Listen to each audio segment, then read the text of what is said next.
Well, good morning, and it's great to see so many smiles. Yes, it's Palm Sunday, and so it's my pleasure to talk about these holidays that we're having, and especially talk about a certain person, also known as Yeshua ben Joseph, Jesus, and his ministry and his success.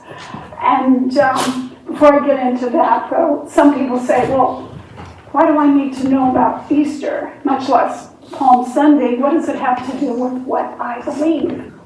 Well, from a metaphysical standpoint, Easter is a story of transformation. And you can use the ideas from it on yourself to help you transform. You know, he was a way shower. He showed us how to do it, how to only use love. Except when he kicked some people out of the temple. But, and that was done with love. But he was an amazing person, and I think for us, we can understand the steps that go in a journey, how we go from a physical person to a spiritual person, and from a human consciousness to an enlightened consciousness. So I want to explore that. I have been reading a book, and some of you may have read this, Rescuing the Bible from Fundamentalism, and Bishop John Shelby Spong. And basically he's saying most Christians believe that they must be biblical literalists or admit the Bible contains nothing of value for them. Well, I believe don't throw the baby out with the bathwater. You know, there are lessons here. And he also said, ever deepening renewal of my love for spirit and my search for truth lies beneath the literal words. Truth is there, so let's give truth a chance. So, and that's the other reason I believe Jesus taught in parables. He was teaching for you to see the message yourself. He wasn't telling you, he was teaching. But before I start, I had a little levity. I wanted to talk about church notices. You know, sometimes you see these notices, weekly church letters, and not yours, Reverend Kate. I know that. Awful autocorrect. But here's one about a Thursday night potluck supper. It says prayer and medication to follow. Here's another one. The outreach committee of church has enlisted 25 visitors to make calls on people who are not afflicted with any church. I think they mean affiliated. Following the last one, a notice on the bulletin board, the sermon this morning, Jesus walks on water. The sermon tonight, searching for Jesus.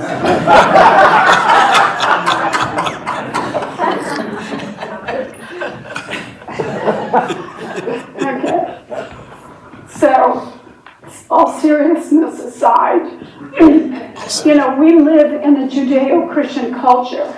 So I want to start with a little history first, so we can look at this journey and the bigger picture, the metaphysical meanings.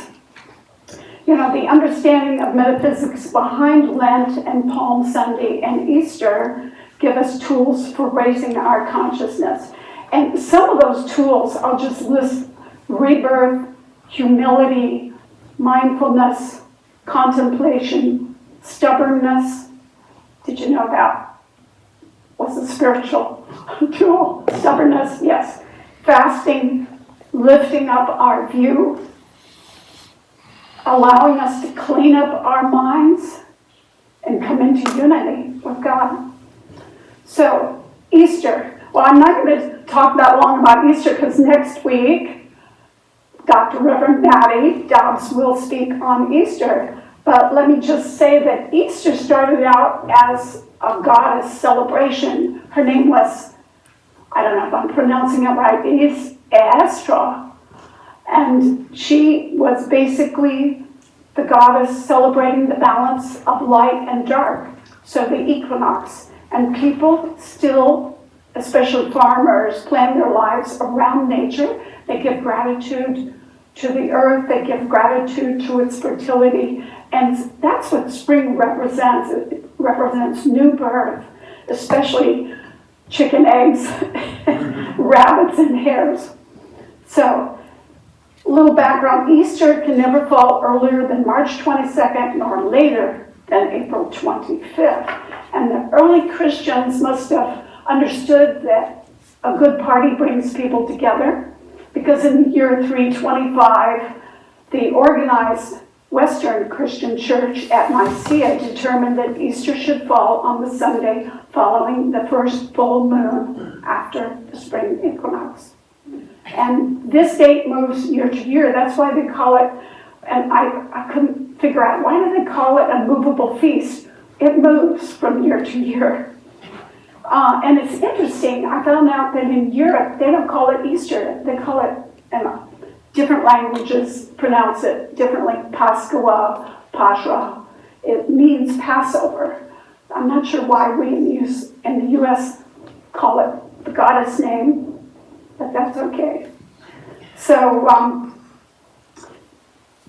just a thought about fertility before we move on. Think about your creativity and your fertility, your ideas. That's part of spring, kind of creating.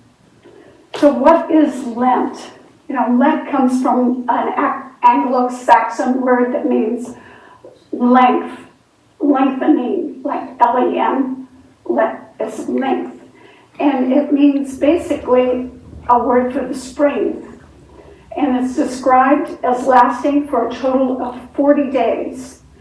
We know that number, metaphysically, 40 is a time of testing, a time of trial. 40 days in the desert, purification, transition, renewal. Think of Noah, reigning for 30 days and 30 nights. Think of others in the Old Testament, Moses and Elijah. And Jesus went without food, supposedly for a fast, spiritual fast for 40 days. So it is growth, it is transformation. I used to live in Portland, Oregon, 40 days and 40 nights of rain. You learn to appreciate the sun. It takes on a whole new divinity for you. So when I was a child, my parents taught me that Lent was a time for fasting, so you couldn't eat certain foods. And I think from a metaphysical standpoint, we don't look at effects. The food is an effect. We go back to the cause. And we think about, if we're going to refrain from something, how about refraining from judgment? How about refraining from condemnation of others, or fear, or faulty thinking, or my favorite made-up word, awfulizing. And I wanted to thank Jim for his reading today on fasting and prayer and contemplation, because I don't know if some of you know Joan Chittister. She is an American nun. She's been on Oprah. She has a book called In Search of Belief. She said contemplation has to do with seeing life as it is, not escaping one to find another. Contemplatives are ordinary people who are conscious of life of God both within them and around them. They see the meaning of eternity in every moment in time. That poem, seeing beauty in a grain of sand. That's contemplative. But Ernest Holmes, he said, again, let go of anything that opposes you and have a purpose and reliance upon and trust in God. And that's fasting. So abstain from error thinking. So Palm Sunday itself is the week before Easter. It's called the Triumphant Entry. It commemorates the entrance of Christ into Jerusalem. And the story of Jesus actually has 4 different versions because there are 4 Gospels and they all reported it differently. Sure, okay. But the bigger picture, it's a story of a man who rides into Jerusalem. And Jerusalem is a center of peace. And metaphysically, and the Hebrew word Jerusalem is for peace. And he's riding into this city of David with intention. He's accepting the thanks of the people around him, and the people laid down palm tree leaves kind of to cushion the ride, but he came in on a donkey, not a horse. And so the donkey is this symbol of meekness and humility, so a little stubbornness. But the fact that he was able to control this donkey to his will shows he has willpower, he has intention. And the people said, Hosanna, blessed is he who comes in the name of the Lord. He accepted it. He accepted that praise. He was preparing for something greater, physical death and spiritual resurrection. So he accepted love from all these followers. And sometimes it's hard for us to accept love. We're a little better at giving love than accepting love. And I think it's really important to realize he accepted this. He accepted this goodness. He accepted the success of his ministry. He had been healing people. He taught in the temple, but he also taught out with people. He was out in the field teaching. And his ministry was a success. So, yes, as I mentioned, on the Monday after Palm Sunday, he did throw money changers out of the temple. And, does that sound like his personality? Yeah, okay. So, the palm tree represents resilience. It thrives in harsh conditions. It bends over, but it never breaks. It also symbolizes victory, and that's why it was laid down in the path.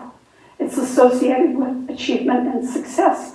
And palm trees mean prosperity. A lot of people you can get the palm, you can eat the heart of the palm, you can have coconut palms, you can have date palms. In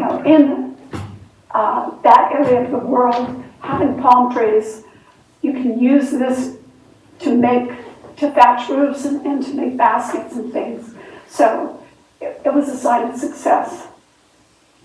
When I was in a hurricane in 1982 in Hawaii. I was on Oahu, and it was called Hurricane Eva, which is the bird, the frigate. And at the time, after the sun started to go down, the wind came up, I was sitting there by the window. I had the window open because I didn't want it to get blown out. And I'm looking down at the ground and I see the palm trees.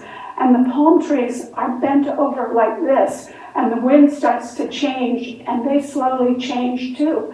They don't break. They just kept going. And there was so much devastation the next day. Everything was flattened except the palm trees. They survived. They're extremely resilient. So,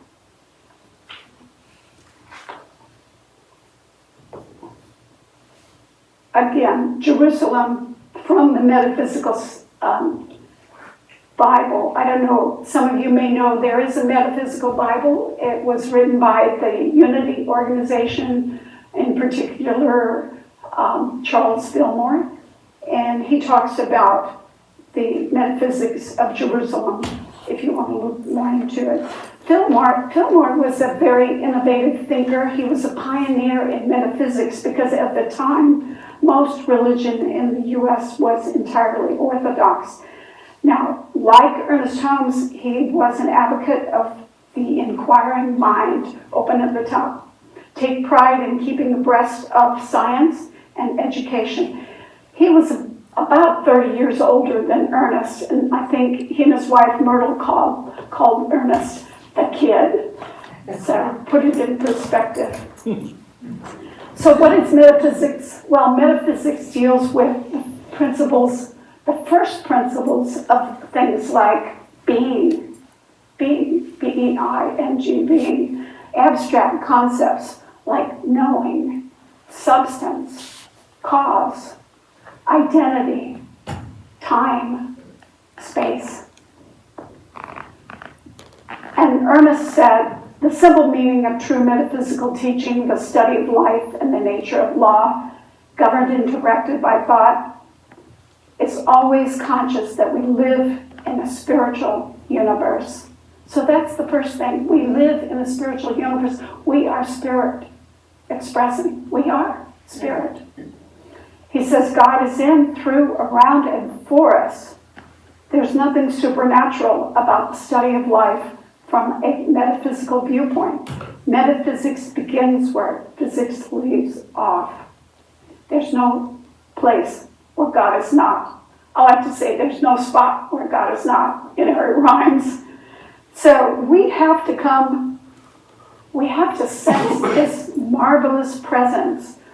This is the secret of metaphysical work. God in all and through all, and our basically coming into oneness with this. And some people say, well, what about fasting or praying or contemplation? Well, Ernest said, we're not to suppose that the physical act or the metaphysical act can move the throne of grace to a kindness which is otherwise withheld. God plays no favor. However, he says fasting and prayer sometimes bring you closer to reality because they open up a greater field of receptivity in our minds. So if it can help you open your mind, yes. He says that's true fasting and real prayer. And I have a couple comments here from Reverend Tommy De Leon. He's with Unity in Georgetown. He says to him, I mean, everybody's different. You're going to have a different symbolism affiliated with these holidays. I can tell you some ideas, but it's for you to come up with your own metaphysical meaning, your own symbolism. But he says, here's one. He says, the biblical story of Easter is rich with symbolic meaning about the unfolding of the human soul.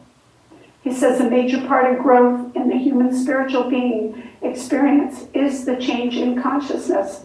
Instead of identifying yourself with material, with effects, with food, clothes, cars, etc., you identify with God.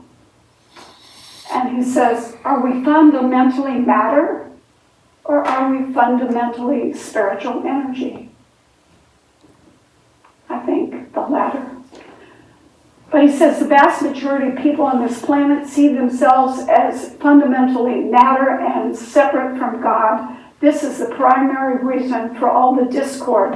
Nothing short of a complete transformation in our consciousness will rectify this error perception. He says Jesus, the way shower, made this clear when he admonished us to repent.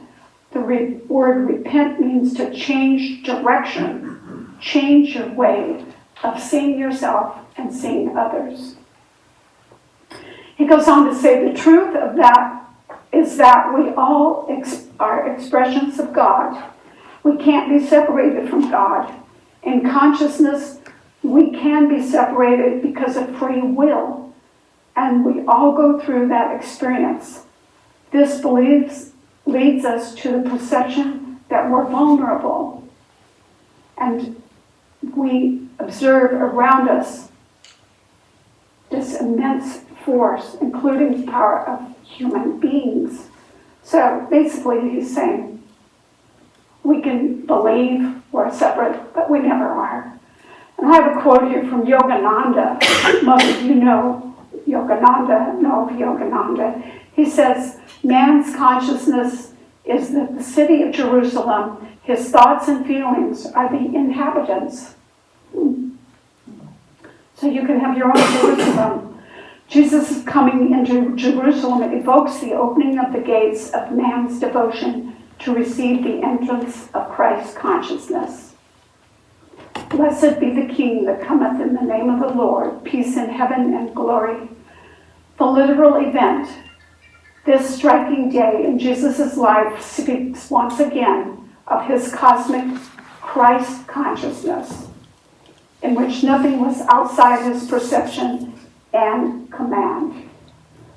And he goes on to say, we appreciate the suggestions given by our founders, but to each of us, look at what it means to us.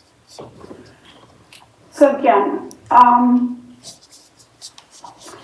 the next day, the day after Palm Sunday, when he clears out the temples, the blind and the lame come to him and he heals them. And you have the power to heal. We all do. Heal ourselves, heal others. So he says, so I say the cleaning of this temple represents the cleansing of the temple of our consciousness. So be free to express the power of the divine. And one last quote here. Reverend Scott Aubrey, he says, there's a moment in life of the master teacher when all of his longing, all of his faith, all of his commitment, they were synthesized into a single action. He stood at the top of a hill overlooking the city, which had been his home, Jerusalem, and with great intention made a move that has influenced countless lives. So this Palm Sunday, set your intentions, be clear that what we are called to be and do will roll into alignment to make the way possible. So what are you doing in your life? New job, new relationship, surgery, new car, a move. You know, try being stubborn. I like that. Try being humble. Try on some of these metaphysical tools. Identify with palms. Identify with donkeys. And they are very stubborn. I've ridden them.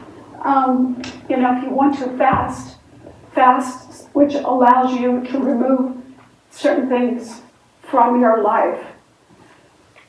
Contemplate. Be contemplative.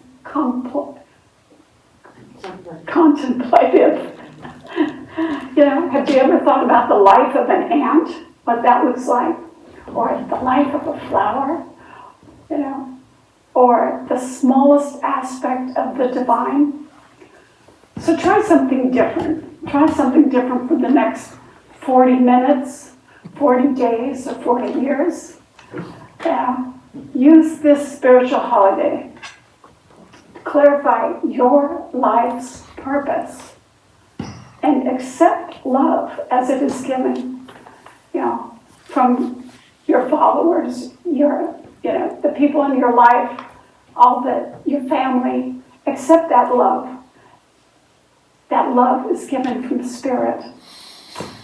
So I just want to close with saying, accept the love given from Spirit, which whispers to you as you sleep. It says, this is my child, with whom I am well pleased. And so it